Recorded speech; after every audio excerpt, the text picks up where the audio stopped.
यहाँ पर 3 into Na molecules, और यहाँ क्या हो जाएगा 2 इंटू Na मॉलिक्यूल्स। क्लियर है?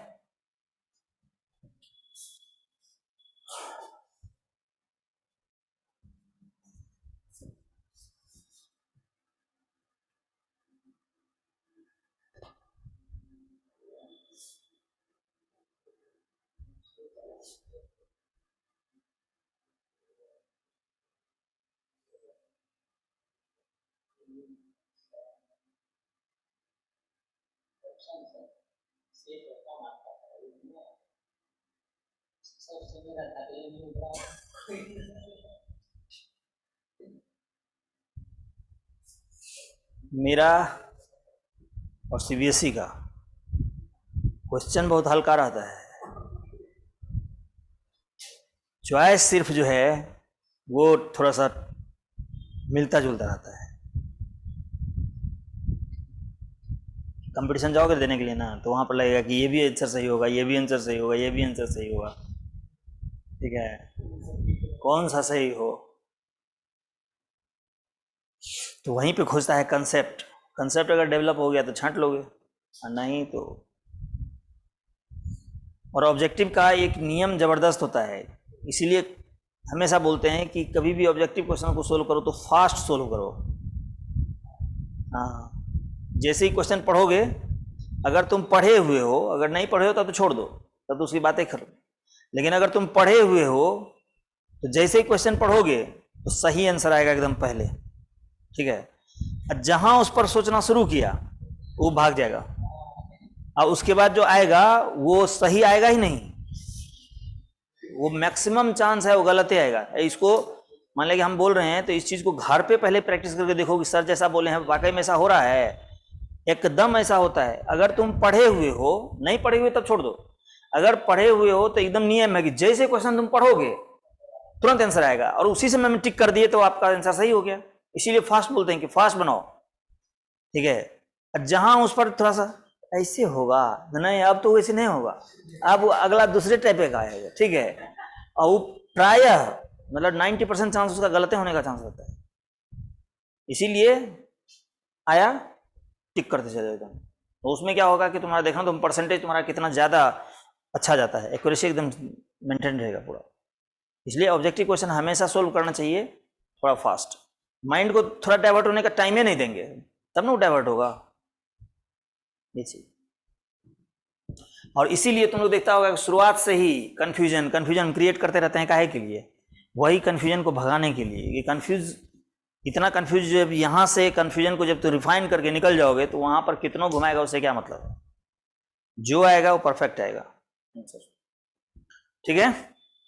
देखिए तो यहां पर जो है एवोगाड्रो लॉ, ये तो ठीक है कोरिलेट कर दिया उन्होंने, लेकिन एवोगाड्रो साहब दिए क्या, उन्होंने कहा क्या? उन्होंने कहा कि at constant temperature and pressure equal volume of all gases contain equal number of moles और मॉलिक्यूल्स। समझ में आया? At constant temperature and pressure equal volume of all gases contain equal number of moles और molecules. जैसे मान लिया A B C D है, ठीक है, पहले समझ लो बाद में हम लिखवा देंगे, ठीक है। जैसे मान लीजिए यहाँ पे सपोज करो ये हमारा गैस है ए, यहाँ पर गैस है बी, यहाँ पे गैस है सी, ठीक है।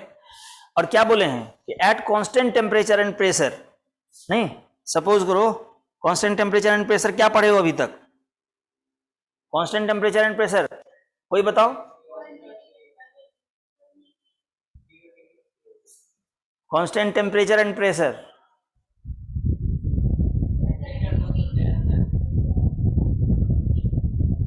एक ठो बोलता है टेम्परेचर, एक ठो बोलता है प्रेशर। एसटीपी एनटीपी नहीं पढ़े हो बक? कांस्टेंट टेम्परेचर प्रेशर इसको ना बोलते हैं। जैसे टेम्परेचर भी फिक्स है कितना 273 केल्विन, अब प्रेशर भी फिक्स है कितना 1 atm, तो वो कंडीशन कैसा हुआ? कांस्टेंट टेम्परेचर प्रेशर हुआ कि नहीं हुआ? तो कांस्टेंट टेम्परेचर एंड प्रेशर हम लोग अभी तक क्या पढ़े हैं? एसटीपी एनटीपी या आरटीपी, नहीं। तो हमारे कहने का मतलब यह है कि चूंकि एसटीपी एनटीपी हर जगह यूज हो रहा है तो हम लोग यही लेकर के चलते हैं। क्या कह रहा है एवोगाड्रो का कहना है कि at constant temperature and pressure equal volume of all gases. मान लिया कि सपोज करो कि जितना भी है इसका वॉल्यूम कितना है, 2 वॉल्यूम, ये भी कितना है, 2 वॉल्यूम। गैस हमारा क्या है, ए है, बी है, सी है, तीनों गैस अलग अलग है, ठीक है।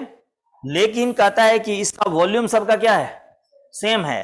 तो कहता है कि equal volume of all gases. वहां पर ये नहीं है कि सेम गैसेस और डिफरेंट गैसेस, मतलब यह है कि आप सेम भी ले सकते हो और डिफरेंट भी ले सकते हो। Equal volume of all gases contain equal number of moles, equal number of moles. समझ में आ गया। और जब यहां पे 2 मोल्स हो गया तो अगर वॉल्यूम निकालोगे तो ये कितना आएगा, 22.4 गुणे 2 यानी 44.8 लीटर। ये भी हमारा क्या होगा 44 ये भी कितना होगा 44.8 लीटर। अगर मॉलिक्यूल्स में हम लोग कन्वर्ट करेंगे तो 2 इंटू Na मॉलिक्यूल्स होगा। ये भी हमारा कितना हो जाएगा 2 इंटू Na मॉलिक्यूल्स, और ये भी हमारा हो जाएगा 2 इंटू Na मॉलिक्यूल्स। तो आप क्या देख रहे हो कि गैस हमारा डिफरेंट है, ठीक है, गैस हमारा डिफरेंट है, लेकिन वॉल्यूम सबका क्या है, सेम है। तो अगर वॉल्यूम सेम हो तो उसका मोल भी क्या होगा, सेम होगा। यही चीज कहना था एवोगाड्रो का। तो क्या लिखेंगे, according to Avogadro law,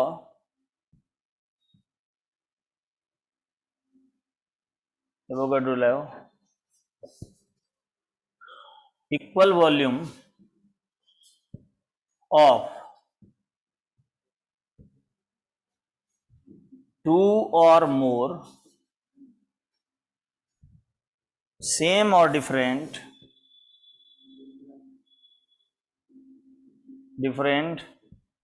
gases contain equal number of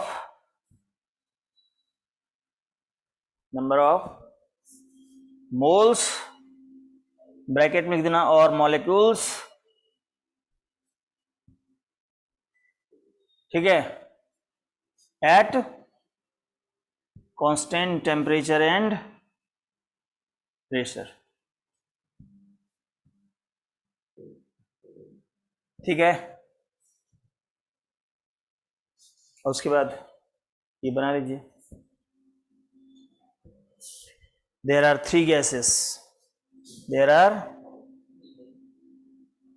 3 different gases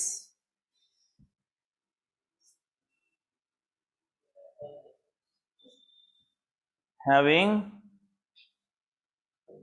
same volume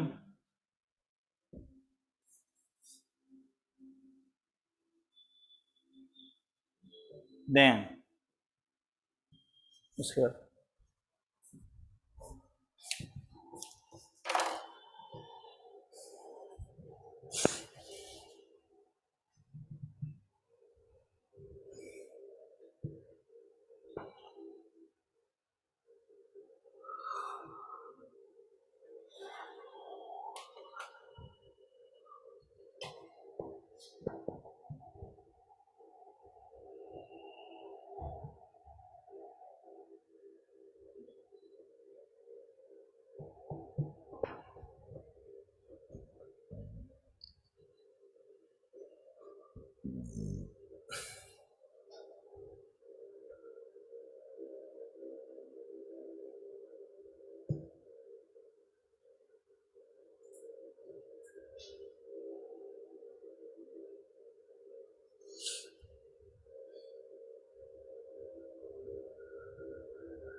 ए बकलोल, तो इसको हटाओ।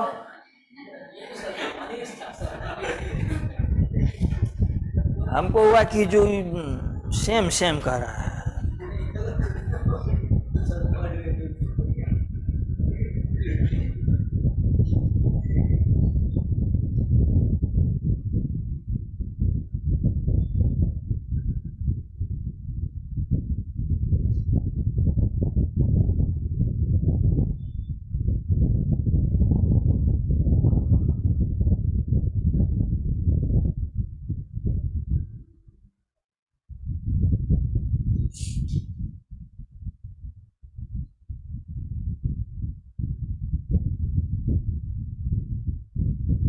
तब ना वहाँ पे इलाहाबाद में जब पढ़ते थे तो मैम बोलती थी कि you all Bihari are not creator,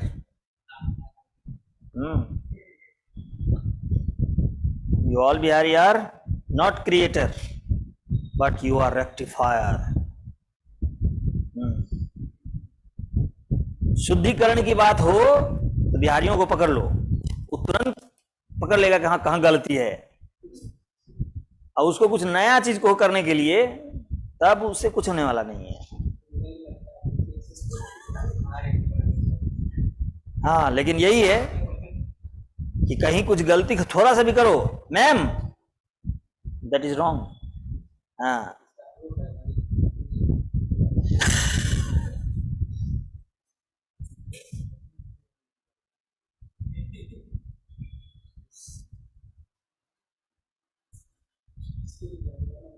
लेकिन इतना होने के बावजूद हर जगह बिहारियों का खौफ है। मतलब मैं जहाँ पे पढ़ रहा था इलाहाबाद में, तो वहाँ पर क्या हुआ कि वहाँ पे मेरे समय में 75 ब्रांचेस थे वहाँ पे, जिसमें बी फार्मेसी में मात्र एक स्टूडेंट थी बिहार की। तो जब सब ब्रांच का रिजल्ट निकला तो सारे के सारे टॉपर बिहारी। तो मैम आई उधर से, बोली कि जो जबकि वो खुद यूपी की हैं, तो बोलती हैं कि जो I am very proud of you Bihari. बोले कि जो व्हाट हैपेंड मैम, तो there is only one student in B pharmacy but she is topper. मतलब ये था कि बी फार्मेसी में इस बार कोई न कोई यूपी का जो है वो बाजी मार लेगा। कारण है कि जो उसमें एक स्टूडेंटें थी बिहार की, ऐसा देखो संजो कि वही टॉपर ही थी। ठीक है, तो ये भी है कि बिहारी से खौफ खाते रहती है।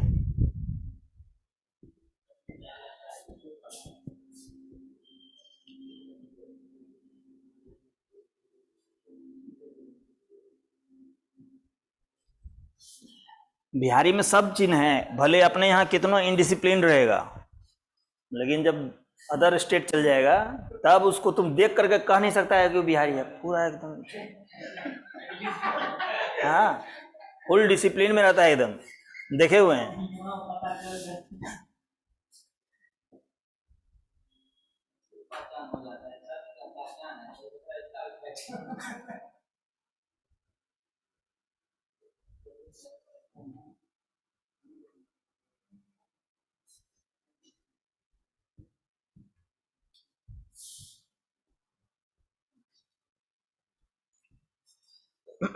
ठीक है, तो देखो इसको जो है हम लोग क्या कह सकते हैं मैथमेटिकली, क्या होगा mathematically? Avogadro law can be represented as, क्या होगा, v directly proportional to n। ठीक है, या यहां से आप ये भी बोल सकते हो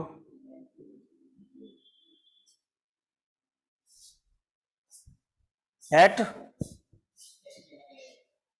कांस्टेंट टेम्परेचर एंड प्रेशर। ठीक है।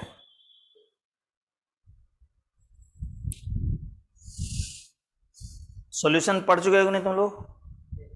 मोलरिटी, मोललिटी, फॉर्मेलिटी सारा का सारा पढ़ लिए हैं। मोल फ्रैक्शन, ठीक है ना? सवाल भी देंगे तो एकदम बन जाना चाहिए।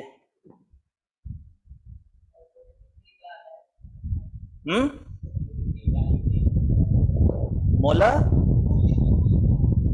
रीटी की लिट्टी, बढ़िया बोलो, लिट्टी। तो डायमेंशन डायमेंशन नहीं होगा तो होगा कि नहीं डायमेंशन?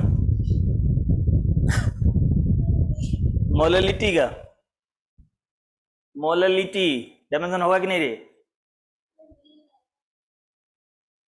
नहीं होगा, क्यों?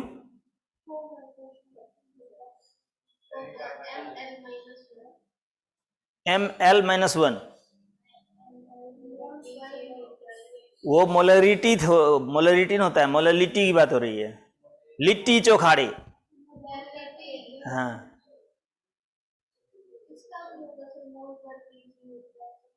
तो यूनिट होगा, डायमेंशन क्या होगा?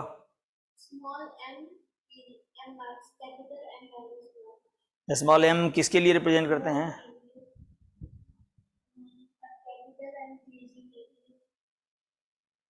डायमेंशन में स्मॉल एम होता है, MOL होता है। उसमें जो है देखो 2-3 दे देता है, लोग ऐसे ही लिख देता है, कहीं कहीं पे स्मॉल एम हम भी सुने हुए हैं, लेकिन ऐसा बुक में कहीं पे मेंशन नहीं है कि मोल का डायमेंशन होगा, क्योंकि मोल क्या है, एक तरह से देखा जाए तो नंबर है। 1 मोल, 2 मोल, 3 मोल होता है ना। तो वहाँ पर जो है अमाउंट ऑफ सब्सटेंस के लिए हम लोग मोल को यूज करते हैं, लेकिन उसका भी लिख दिया है कि वहाँ पे स्मॉल MOL लिख सकते हैं आप, ठीक है। लेकिन परफेक्ट है, हाँ तो मास का डायमेंशन होगा, हाँ। जैसे कहने का मतलब मोल इन्वर्स हो जाएगा, अरे सॉरी मास इन्वर्स। जैसे यहाँ पे मोल पर केजी है ना, मोल पर केजी, वही तो बोलोगे डायमेंशन तो होना ही है, तो केजी, तो इसका आप डायमेंशन लिखिए नहीं लिखिए, इसका तो होगा, ठीक है। तो डायमेंशन तो होगा, हाँ। मोलरिटी का तो होना ही है। मोलरिटी का डायमेंशन क्या होगा? मोलरिटी का डायमेंशन क्या होगा?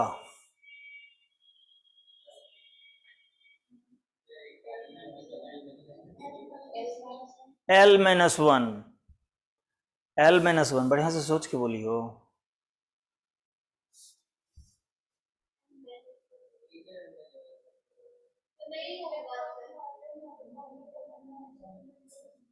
वॉल्यूम का फंडामेंटल यूनिट क्या होता है?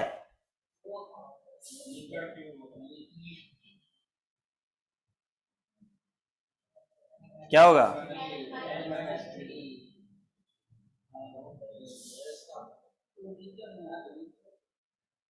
अरे लीटर को मीटर क्यूब में चेंज करने के लिए नहीं सिखाए हैं, तब फिर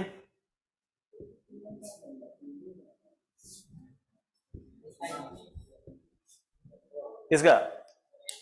मोल पर लीटर, हाँ यूनिट वही है, लेकिन हमको मोल पर लीटर को कैपिटल M से रिप्रेजेंट करते हैं। हाँ बोलो। हाँ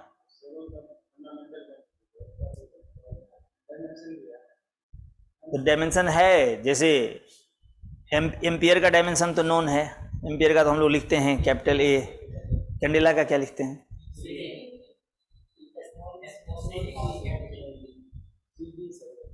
वो यूनिट है, सिंबलाइज्ड है, वो यूनिट है, डायमेंशन नहीं है वो।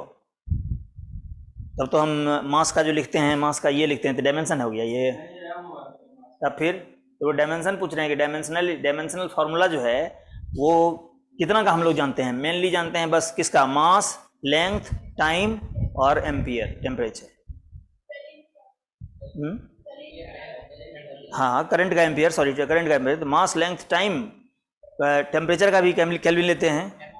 और तो वही बोल रहे हैं कि वहाँ पर जो है इसका जो है कहीं भी तुम देखोगे तो ये नहीं कि परफेक्ट डायमेंशन जैसे हम लोग सिंपलाइज कर देते हैं, उस तरह से नहीं है। MOL लिखा हुआ है, या कैंडेला का क्या करता है, स्मॉल सी लिख देता है, ठीक है, लेकिन वो डिफरेंट बुक में देखोगे तो अलग अलग रहता है, वो परफेक्ट नहीं है। सब लिखने का अपना सब टीचर लोग भी लिखा देते हैं। लेकिन तू ही बताओ ना, डायमेंशन अगर यूनिट एंड डायमेंशन तुम लोग पढ़े हो तो कहाँ कोई ऐसा फॉर्मूला बताओ जहाँ पर कि कैंडेला का यूज हुआ हो या मोल का यूज हुआ हो।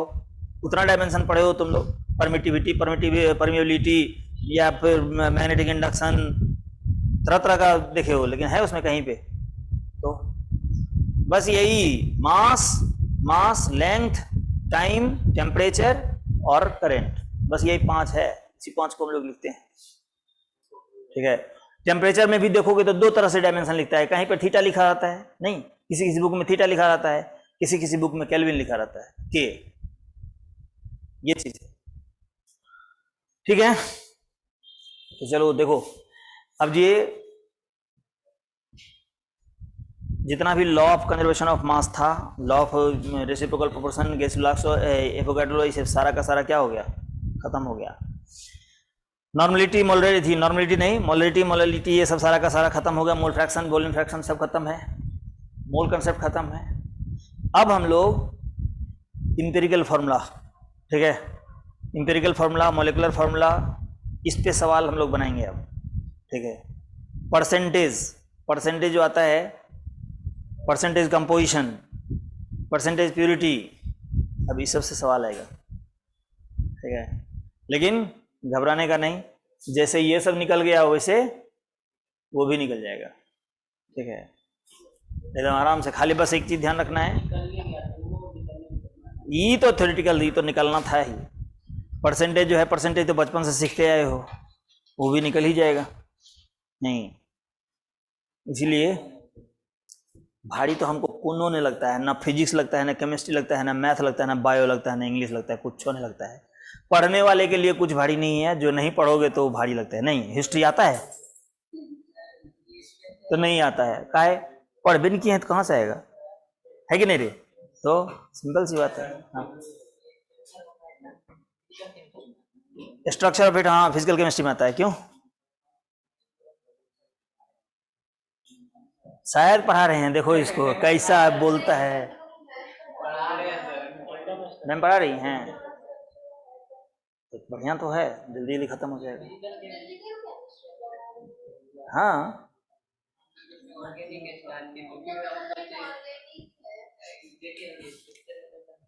देखो स्ट्रक्चर ऑफ एटम जो है ना, वो फिजिकल में भी है, ऑर्गेनिक में भी उसका काम पड़ता है, इनऑर्गेनिक में भी काम करता है।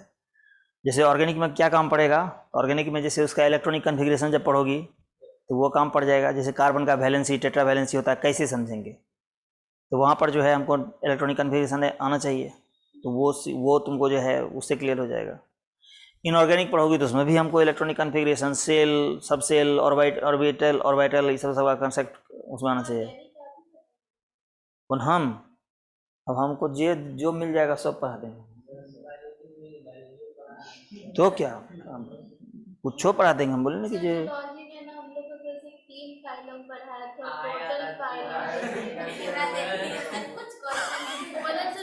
बॉटनी और जूलॉजी एकदम रट के गए थे कि कोई भी क्वेश्चन आएगा तो बना देंगे, और जूलॉजी में जब पढ़ के गए थे उससे तो क्वेश्चन ही नहीं था, मुश्किल से 5 से 10 होगा क्वेश्चन। ऐसे कैसे हो गया, पता नहीं सर, क्वेश्चन यही है,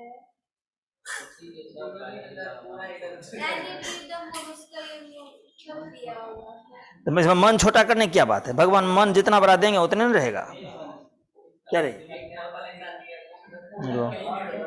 वही तो सर पढ़ा हुआ भी नहीं था, ऐसे यहाँ से दिए ना, छोड़ने दिया।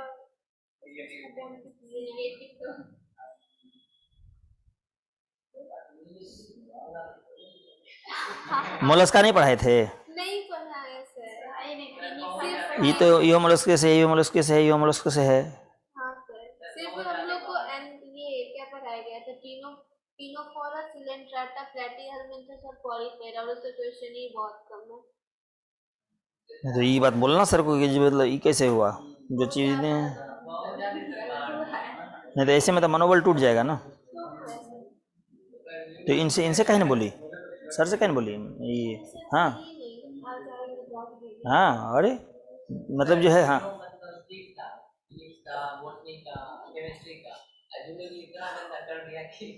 वो एक्चुअल में क्या हुआ होगा हम जान रहे हैं ना, वो सर कहीं से उठा करके डाल दिया हमने, इसलिए कर किसी, हाँ हो सकता है, बिल्कुल बिल्कुल।